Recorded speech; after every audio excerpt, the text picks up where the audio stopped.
In this video, I'll show you the procedure on how can you make decals in Roblox. If you want to make decals in Roblox, then make sure to watch this video right till the end. First of all, open up roblox.com and launch the application. Then you just need to go and click on create from the top of the page. As you go to create, then from the left hand side bar, you want to go to creations app.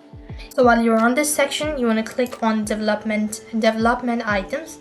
Next, you have this decals, right? You want to click that out. After which, you simply want to go ahead and click on upload asset. Now, this is the procedure you could go ahead and upload.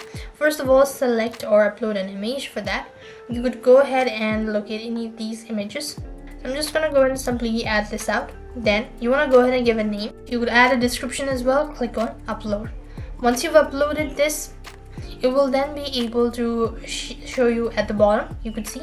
Now what you want to do is here, you could go and click on the three dot icon.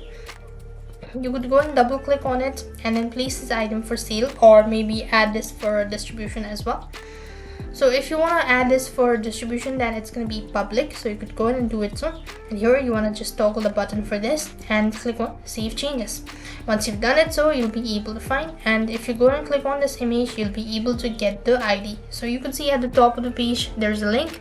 This is considered to be your decal ID, and that's the way you could go ahead and create decals on Roblox. I hope the video was helpful. Make sure to like, share and subscribe. Thank you for watching. See you in the next video.